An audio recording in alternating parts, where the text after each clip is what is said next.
dalam kerja ni, kerja seni kan. Hati-hati siang dengan kita kan. Abang lah, itulah gini kan. Kita jangan nak menafikan you iman kuat, you tak tergoda. Akan berlaku sebagai lelaki-lelaki. Wanita pun sama. Dalam dunia you, dikelilingi itu. Tapi saya mengambil kata-kata isi saya, ingat Yus, dalam rumah tangga, I nakkan kesetiaan. Kalau you tak ada kesetiaan, hancur rumah tangga. Kalau you buat hal, I tinggalkan you tadi. Masa tu saya ada anak, Syamsul dah lahir semua kan.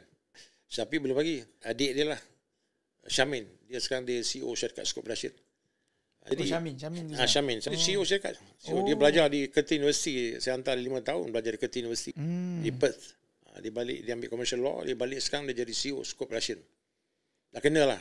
Usia saya pun dah 71. Saya jadi executive chairman dalam Skop Rashid. Itulah dia. Jadi itulah sebenarnya perjalanan ni panjang lah. Dan saya bersyukur lah. Ya. Kerana kita tak boleh ego sangat sebagai seorang lelaki. Kadang aku tak suka, aku pantang kalau bini aku campur. Saya lihat sendiri kawan-kawan saya sendiri. Ada kawan-kawan yang mana, kau ni takut bini, bukan takut bini. Kalau takut bini itu lain cerita. Kalau you jujur, kenapa you nak takut? Kalau you ada niat yang tak baik, mungkin you takut. Kan? Bagi saya, apa yang penting adalah kejujuran dah. Untuk mencari kesempurnaan memang payah. Saya pun tak sempurna. Isteri pun tak sempurna, kan?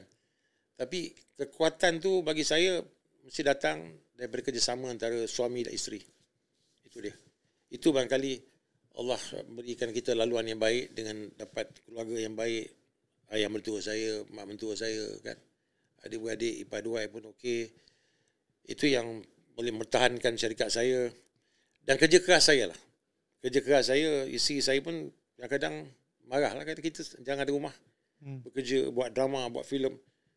Sebenarnya saya bagi tahu dengan dia, saya kata, you mesti ingat, kenapa saya kerja keras?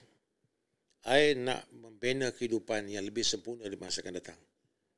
I tak mahu kita stagnan kat sini juga. So, you kena faham. Tapi kadang-kadang isteri dalam pada dikata dia faham, dia tak faham juga. Tapi saya diyakinkan dia. Akhirnya dia faham.